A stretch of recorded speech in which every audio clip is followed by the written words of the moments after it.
I think that's impossible na ma-overwhelm yun. Kasi pag nakita mo yung 2025 flood control budget sa Quezon City, it was hundreds of millions, some even almost reaching a billion.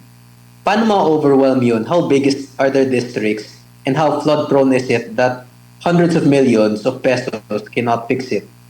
Parang sobrang laki na ng allocated na pondo doon na imposibleng hindi nila maayos yun unless kung around 80%, 100% ang ninakaw. So even kahit kalahati ang nakawin nila doon, it would still be a significant project with the amount of money that they allocated for those projects. So yes, that's clearly true.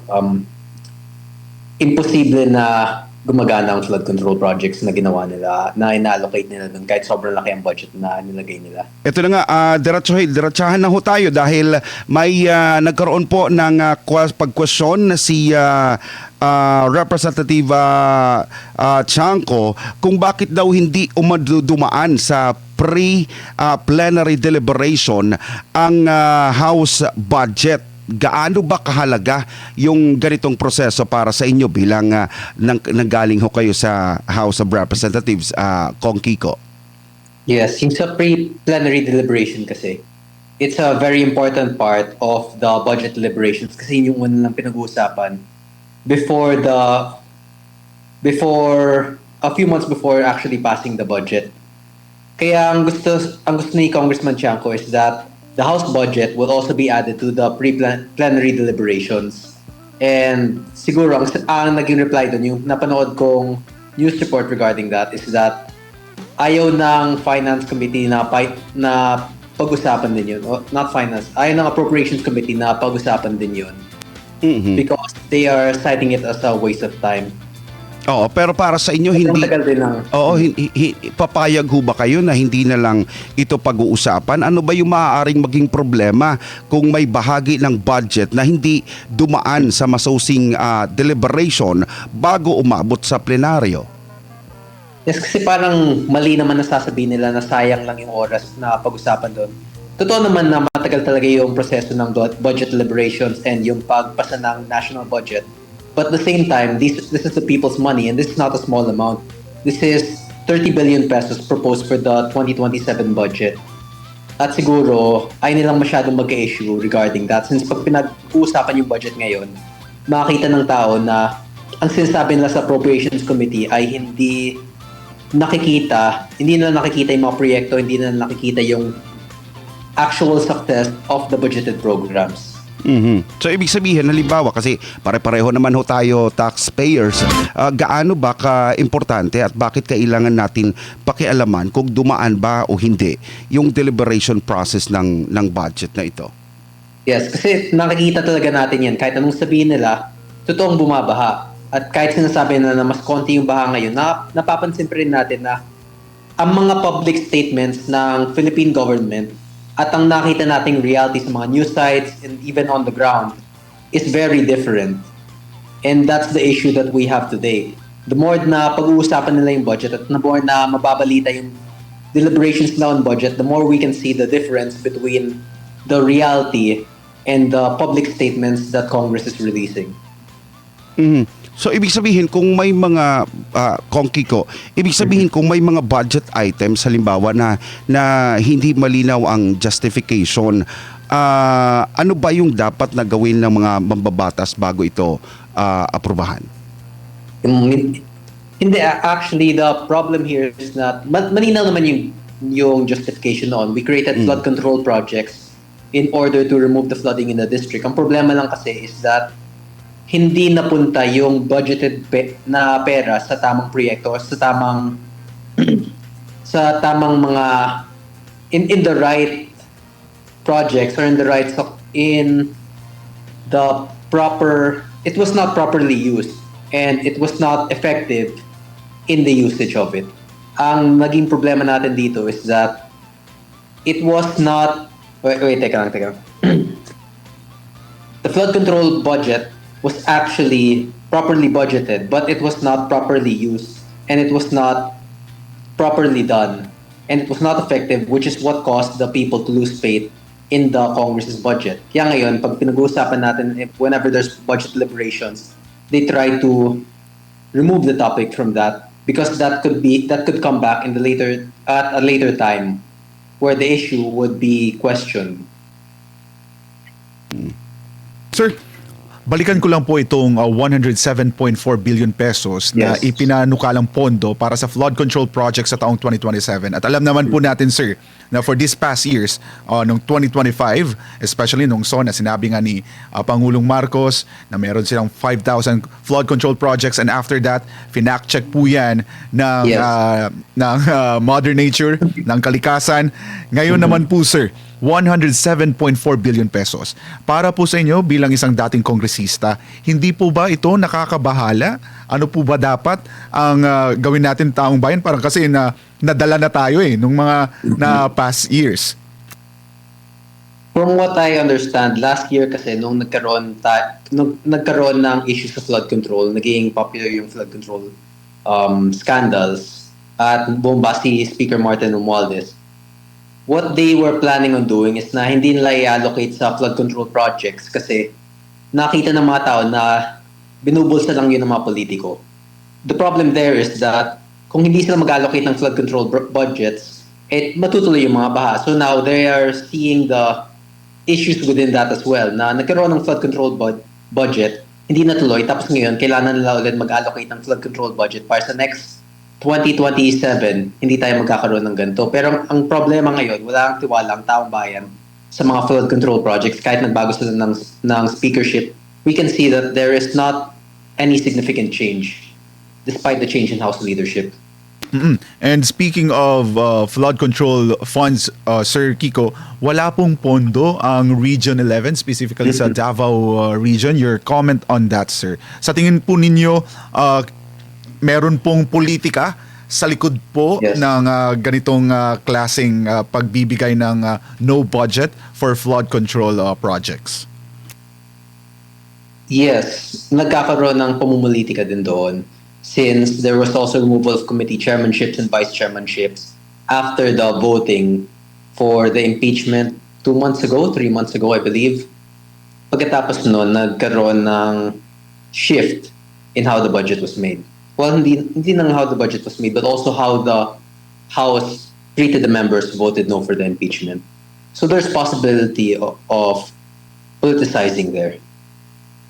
Sir, maaari po ba yung, for example, tayo po, taong bayan, mayroon po ba kaming pwedeng magawa para lang, kasi parang nangyayari po, approved ng budget, pero yun nga, kung titingnan po natin doon sa mga laylayan, tatanungin natin yung mga kababayan natin kung ramdam ba nila yung serbisyo ng gobyerno. Marami po talaga ang nagsasabi na hindi nila ramdam. Ramdam ba nila yung proyekto pagdating sa flood control? Marami ang nagsasabi na hindi nila ramdam kasi binahanga sila. So ano po ang pwede magawa ngayon ng ating taong bayan, especially sa pagbabantay po natin dito sa 2027 budget na napakalaki po, 7.2 trillion pesos. Yes, ang mahirap kasi dyan is that it is outside of election period and it's still 2 years before election. Well, next year, filing of candidacy na, so medyo malapit na yun. And through the electoral process is really where we can show our voice. Pero ngayon, we still have the constitutionally granted rights of freedom of speech and freedom of expression. Kailangan talaga nating ipakita kung ano talaga ang sitwasyon sa Pilipinas. And once it reaches not just local news but also international news, pag nakita na ng mga ibang bansa kung gaano kalala na ang sistema dito, that's when changes will have to be made. That's when changes will become necessary. Pag nakita nila kung gaano ka laki ng perwisyo na ang korupsyon sa taong bayan.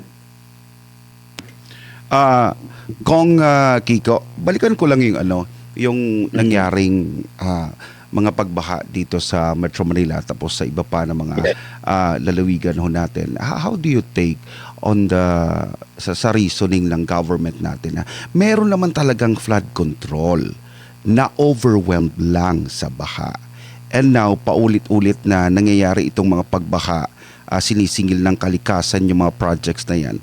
And yet, consistent sila sa reasoning na meron naman talagang flood control na overwhelmed lang. So parang sinasabi ng mga netizens natin na abay parang parang nagwalis lang tayo ng pera na nagkakahalaga ng 1 trillion something pesos na yan. Tapos sasabihin na Yes. overwhelm lang. I think that's impossible na ma-overwhelm yun. Kasi pag nakita mo yung 2025 flood control budget sa Quezon City, it was hundreds of millions, some even almost reaching a billion. Paano ma-overwhelm yun? How big are their districts? And how flood-prone is it that hundreds of millions of pesos cannot fix it? Parang sobrang laki na ng allocated na pondo doon na imposibleng hindi nila maayos yun unless kung around 80%, 100% ang ninakaw. So even kahit kalahati ang nakawin nila doon, it would still be a significant project with the amount of money that they allocated for those projects. So yes, that's clearly true. Imposible na gumagana ang flood control projects na ginawa nila, na ina-allocate nila doon kahit sobrang laki ang budget na nilagay nila. Mhm. Pero ngayon na nasa kamay na lang ng ombudsman itong investigasyon tungkol sa flood control, ano yung inaasahan po ninyo na mangyayari at least before the end of this year, kung may mapaparusahan nga ba na malalaking isda na sinasabi? Well, regarding that, actually naalala ko nagkaroon ng statement ang Malacanang saying that by December 2026, by December 2025, yun yung nagkaroon tayo ng malaking rally nung bumaba si Speaker Martin Romualdez. They said by 2025, that was last year, na may makukulong na, may magpapasko na sa kulungan. Pero wala namang nakulong noon. And ngayon, nakita ulit natin na walang successful flood control project. So it's very hard to believe in promises from a government that has not fulfilled any of its prior promises. Kong, how about naman po dun sa sinabi ni Pangulong Marcos na for this year, yung last SONA, narinig natin yun at nabanggit nga niya na di niya sasantuhin yung Kahit kamag-anak kahit kamag-anak Oo. niya pa yan. Basta merong kasalanan, papanagutin niya. Sa tingin ninyo, sir, mangyayari po yun? No. Kasi may nagsabi na, well, I heard rumors already about the same kind of issues last year regarding former Speaker Martin Romualdez. Bumaba siya sa pwesto, tapos sinasakay naming makakasuhan siya or makukulong siya. Pero walang nangyari noon. We expected him to be imprisoned before Christmas 2025, and yet nothing happened. Even until now, may sinasabi silang magpa-file sila ng mga kaso, makukulong si Romualdez, but hanggang wala pang actual na nagiging kaso sa kanya, hanggang wala pa siyang na-release na mugshots, unless he is arrested, we would not believe that. Sir, bilang panghuli na lang po, ano na lang po ang mensahe po natin sa ating mga kababayan? Alam po natin, hindi basta-basta yung kinakaharap po ng ating mga kababayan ngayon, especially sa epekto po ng habagat. Marami po talagang mga kababayan po natin ang naapektuhan po nitong nangyayaring kalamidad. At kung meron lang sana at nagawa lang sana yung pangako na flood control, napunta talaga doon ang budget, no, para sa flood control, ay sana'y siguro hindi ganito ang sitwasyon ng bansa. Ano pong mensahe po natin sa ating mga kababayan? To everyone, I hope you all stay safe. I hope you all stay healthy. Ngayon, wala na tayong maasahan, especially within Congress. And wala din tayong masyadong maasahan for the 2027 budget. But hopefully, by the next election period, we can make the proper changes necessary in order to bring our country back in the right path.